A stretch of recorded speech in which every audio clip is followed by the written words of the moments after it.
നമസ്കാരം. ഇന്നലത്തെ എപ്പിസോഡിനെ കുറിച്ച് നമുക്ക് കുറച്ച് ചിരിക്കാനുണ്ട്, അന്ന് കുറച്ച് ചിന്തിക്കാനുണ്ട്.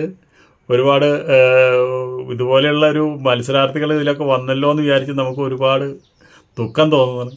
ആദ്യം തന്നെ കപ്പ് പൊട്ടിക്കൽ, അതുപോലെ തന്നെ കുണ്ടി അടിക്കൽ, അതുപോലെ തന്നെ ആരിൻ്റെ കടുവായിട്ടുള്ള പ്രകടനങ്ങൾ, നൂറയുടെ സ്ട്രാറ്റജി, അതുപോലെ തന്നെ അതിനെക്കുറിച്ച് അനുമോളുടെ കമൻറ്റ്, റനിക്ക് അതിനുണ്ടായുള്ള വിഷമങ്ങൾ, അത് വീണ്ടും വീണ്ടും കുത്തി പൊന്തിച്ച് കൊണ്ടുവന്ന് വീണ്ടും കണ്ടൻ്റാക്കിയിട്ട് വീണ്ടും ജനങ്ങൾക്ക് തരുന്ന ഒരു മാനസിക വികാരം, അതൊക്കെയാണ് നമുക്കിന്ന് പറയാനുള്ളത്. ഇന്നിപ്പോൾ ഒരു നമ്മുടെ ഹോട്ടൽ ടാസ്കിൽ 2-3 പേരിന്ന് പുതിയത് വരുന്നു.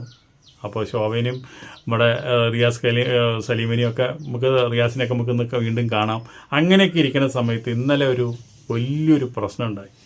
ആരിൻ്റെയും റെനയുടെയും കാര്യങ്ങൾ അതൊക്കെ വെറും കണ്ടൻറ്റിന് വേണ്ടിയിട്ട് റെന ഉണ്ടാക്കിയെടുക്കുന്ന ചില ചീപ്പ് മൊമെൻ്റാണ്.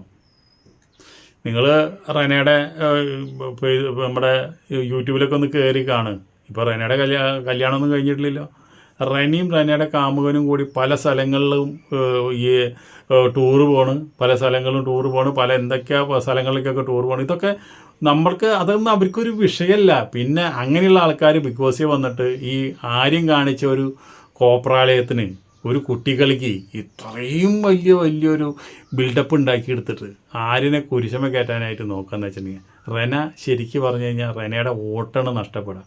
റെനയുടെ ശരിക്കുള്ള ഒരു സ്വഭാവം എന്ന് പറഞ്ഞാൽ ആ ചീടിൻ്റെ ശബ്ദം വെച്ചിട്ട് നമുക്ക് തന്നെ അരോചകം തോന്നുന്ന ആ ക്ലാവിൻ്റെ ശബ്ദം കിട്ടും. വെറുതെ കിടന്ന് വായിട്ടടിക്കുക, ഒന്നുമില്ലെങ്കിൽ എന്തെങ്കിലും വള്ളിമ പിടിച്ച് കയറി എന്തെങ്കിലും കണ്ടൻറ് ഉണ്ടാക്കി അവിടെ നിൽക്കണം. അതിന് വേണ്ടിയിട്ടുള്ള സ്ട്രാറ്റജി. അതിനിപ്പോൾ ആരിനെ എല്ലാവർക്കും ഇഷ്ടമാണെന്ന് അറിയാം. അപ്പോൾ ആരിൻ്റെ നെഞ്ഞത്തെ കയറി ഇവൾക്ക്, അല്ലെങ്കിൽ ഇവള് കൽപ്പിച്ചു കൂട്ടിയിട്ട് ചെന്ന് കിടന്നതിന് ആരിൻ്റെ ബെഡിൽ കിടക്കേണ്ട എന്താ കാര്യം? എന്താ ഉള്ളത്? ഒരു ആണിൻ്റെ ബെഡിൽ ഒരു പെണ്ണിന് കയറി കിടക്കാന്ന് വെച്ചിട്ടുണ്ടെങ്കിൽ അത് കിടക്കണമെങ്കിൽ പല ഉദ്ദേശം പെണ്ണിനുണ്ടായിരിക്കാം.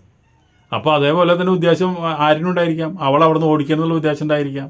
അതുകൊണ്ട് അതൊരു എന്തായാലും ലാലട്ടം വരുമ്പോൾ അതിനെക്കുറിച്ച് വിശദമായിട്ട് സംസാരിക്കും. അത് വേറെ കാര്യം. അത് കഴിഞ്ഞിട്ടാണ് ഈ നമ്മുടെ ഈ ഷാനവാസിൻ്റെ ഒരു കാര്യം ഉണ്ടായത്. ഷാനവാസും ഒരിത്തിരി മല്ലിയില, ഒരു നുള്ളു മല്ലിയില എടുത്തിട്ട് അവൻ ഭക്ഷണം കഴിക്കുമ്പോൾ അവിടെ കൂട്ടാനും ചോറൊന്നും ചൂവില്ല, ഒന്നും ഒരു രുചിയില്ല, മുളകുമില്ല, ഉപ്പുമില്ല, ഒന്നുമില്ലാത്തൊരു കൂട്ടാനുകളാണ്. അപ്പോൾ ഈ മല്ലിയിലയുടെ മണം കേട്ടിട്ടൊന്നും ഉണ്ണാൻ നമുക്കൊരു ഇഷ്ടമാണ്. മല്ലിയില ഒരു നല്ലൊരു ഇലയല്ലേ അത്, വേപ്പില പോലെ. അപ്പോൾ വേപ്പിലയിലും മുന്നിലാന്ന് തോന്നുന്നുണ്ട് മല്ലിയില. അപ്പോൾ അത് കിട്ടിക്കൊണ്ടുവന്ന് അതൊന്ന് ആ ചോറിലിട്ട് ഇളക്കണോടുകൂടി എന്തിനാണ് ഈ 2 പെണ്ണുങ്ങളെ മൂട് താങ്ങി നടന്നുകൊണ്ടാണ് ഈ ഷാനവാസ് കുറേ ദിവസങ്ങളായിട്ട് നമ്മൾ കാണുന്നതാ. റെന എവിടെയുണ്ടോ അവിടെയുണ്ട്, ആതിര എവിടെയുണ്ടോ അവിടെയുണ്ട്. അവരെ ഈറ്റം മണപ്പിച്ച് നടന്നു ഒരാൾ ഇന്നലെ ഇതുപോലെ ഈറ്റപ്പുലിയായി ചാടി ഈ പാവം നെവിൻ്റെ നെഞ്ഞത്തേക്ക് കയറേണ്ട കാര്യം എന്താണെന്ന് ഞാൻ ചോദിക്കുന്നത്. അവൻ എന്തെങ്കിലും എടുത്ത് കഴിച്ചോട്ടെ, അതിനിപ്പോൾ എന്താ കുഴപ്പം? അവിടെ ഇവിടെ ക്യാപ്റ്റനുണ്ട്, ക്യാപ്റ്റനോട് പറയാം അവൻ എടുത്ത് കഴിച്ച് ശരിയായില്ല, അല്ലെങ്കിൽ ബിഗ് ബോസിനോട് പറയാം.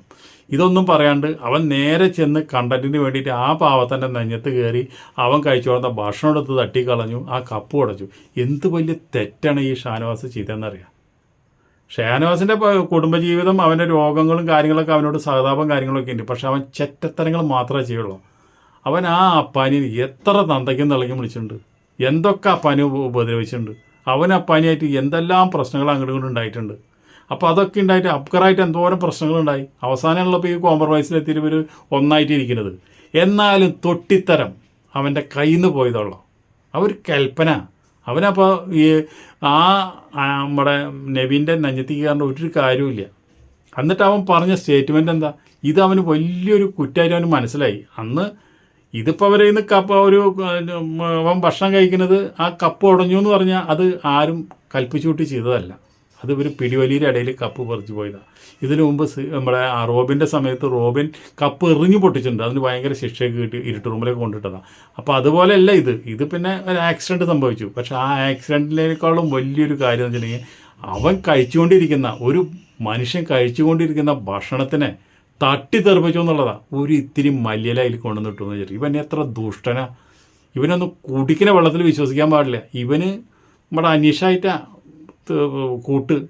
അപ്പോൾ ചേരേണ്ട പോലെ ചേർന്നിട്ടുണ്ട്. അനീഷിനും കണ്ടന്റ് ഇല്ല. അപ്പോൾ അനീഷ് കണ്ടന്റ് ഉള്ളവൻ്റെ കൂടെ കൂടി വെക്കുക. അനീഷ് വെറുതെ വാനനിരീക്ഷണം നോക്കി നടക്കണുള്ളൂ. അല്ലാണ്ട് ആദ്യം വന്നപ്പോൾ ഒരു കളി മാത്രമേ ഉള്ളൂ. പിന്നെ ഒരു ചുക്കിനും ചുണ്ണാമ്പനും കൊള്ളാത്തൊരു വ്യക്തിയാണ്. വെറുതെ കിടന്ന് വായിട്ടടിക്കാൻ മാത്രമേ അറിയുള്ളൂ. അപ്പോൾ അതുകൊണ്ട് അത് ഒരു കളിയൊന്നുമല്ല. അത് വെറുതെ ആൾക്കാരെ മുഷിപ്പിക്കാമെന്ന് മാത്രമേ ഉള്ളൂ. മുഷിപ്പിക്കുന്നതിൻ്റെ 7 അയലകത്ത് കിടക്കണം ഈ അനീഷ്. അപ്പോൾ ഈ ഒരു പ്രശ്നത്തിൻ്റെ മുകളിൽ വളരെ ഗുരുതരമായുള്ള കാര്യമാണ് ഒരാൾ കഴിക്കുന്ന ഭക്ഷണം തട്ടിത്തെറിപ്പിക്കുക എന്ന് പറഞ്ഞു കഴിഞ്ഞാൽ. അത് വലിയൊരു ഒഫൻസാണ്. അത് ഈ ലാലേട്ടൻ വന്നു കഴിഞ്ഞാൽ അവനെ പൊരിക്കുന്നതെന്ന് അവന് മനസ്സിലായി. അപ്പോൾ ഇവർ രണ്ടുപേരും ആദ്യമേ ഒരുമിച്ചാണ് കിടന്നുടന്നത്.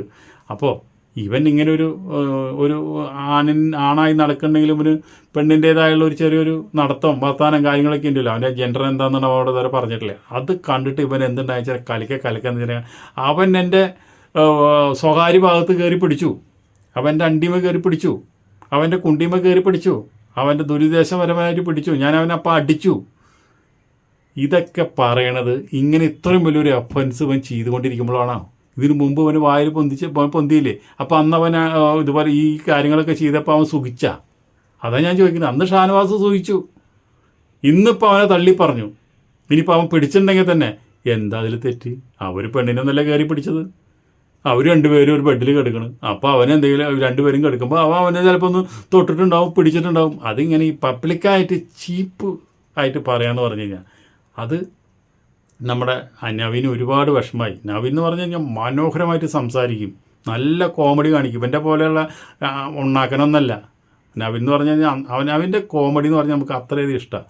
നല്ല സംസാരമാണ്. അതുകൊണ്ട് ലാലേട്ടൻ വരുമ്പോൾ നോക്ക്, മോനേന്ന് മാത്രം അവനെ വിളിക്കുള്ളൂ. മോനെന്ന് വിളിക്കുന്ന 2 പേരവിടെ ഉള്ളൂ. അഭിലാഷിനെ വിളിക്കും, മോനെ ഒന്ന് ഓടിപ്പോയി എടുത്തുകൊണ്ടാണ് മോനെ ഒന്ന് ചെല്ലടാ. അവനും ലാലേട്ടനായിട്ട് നല്ലൊരു കോംബോയാണ്. ലാലേട്ടൻ ഭയങ്കര ഇഷ്ടം അവനൊരു ശുദ്ധഗതിക്കാരനാണ്. എന്ത് മനസ്സിലുണ്ടെങ്കിലും തുറന്ന് പറയും, ആരും മോൻ നോക്കില്ല. ഇനിയിപ്പോൾ ഏത് അമ്മയെ കെട്ടി അപ്പനായാലും അവൻ തുറന്ന് അടിച്ച് അവൻ സംസാരിക്കും. ഇവനെ പറ്റി എന്ത് പറഞ്ഞാലും അവനൊരു പുല്ല് വിലയാണ്. പക്ഷെ ഇന്നലെ അങ്ങനെയുള്ള കരിങ്കല്ല് പോലെയുള്ള അവനെ ഇന്നലെ ഈ ഒരു ഷാനവാസിൻ്റെ ഡയലോഗ് അവനെ കരയിച്ചു. അവൻ വളരെ വിഷമമായിട്ട് അവൻ കരഞ്ഞു. അത് ഭയങ്കര ഇവൻ ചെയ്തൊരു കാര്യമാണ്. അത് ഇതിൽ 2-2.5 കോടി ജനങ്ങൾ കാണുന്ന ഒരു പ്രോഗ്രാമാണ് ബിഗ് ബോസ്. ആ ബിഗ് ബോസ് ഷോയിൽ ഒരാൾ ഇന്നവരവൻ്റെ ജെൻഡർ എന്താണെന്നുള്ള അവൻ ഇതുവരെ വെളിപ്പെടുത്തിയിട്ടില്ല. അവൻ ആണാണോ പെണ്ണാണോ എന്ന് ഇന്നവരെ പറഞ്ഞിട്ടില്ല. അത് അവൻ്റെ ഇഷ്ടമാണ്. അങ്ങനെ പറയാത്തൊരു വ്യക്തി ഇതുപോലെ ഷാനവാസിൻ്റെ സ്വകാര്യ ഭാഗത്ത് കയറി പിടിച്ചു, അണ്ടിമ കയറി പിടിച്ചു, കുണ്ടിമ കയറി പിടിച്ചു, അവനെ കുണ്ടിയടിക്കാൻ നോക്കിയെന്ന് പറഞ്ഞു കഴിഞ്ഞാൽ അത് വളരെ വളരെ ചീപ്പ് കളിയാണെന്ന് ഞാൻ പറയും. അല്ലെങ്കിൽ ഈ സീസണിൽ ചീപ്പ് കളികളെല്ലാം ഉള്ളോ? നല്ല കളികൾ വല്ലതും ഉണ്ടോ?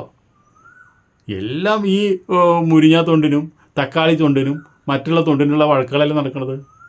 അതിൻ്റെ ക്യാപ്റ്റൻ വന്ന് പറയുന്നുണ്ട്, അതെ ഒരിത്തിരി മല്ലിയില എടുത്തതിന് എന്തിനാണ് ഈ കിടന്ന് ബഹളം ഉണ്ടാക്കിയത്? ഇത്തിരി മല്ലിയില, ഇഞ്ചി, എന്തെങ്കിലുമൊക്കെ വയറ്റിന് എന്തെങ്കിലുമൊക്കെ പ്രശ്നം ഉണ്ടാകുമ്പോൾ എന്തെങ്കിലും ഒന്ന് എടുത്ത് കടിച്ചാൽ അത് ഇത്രയും വലിയൊരു ഒഫൻസാണോ?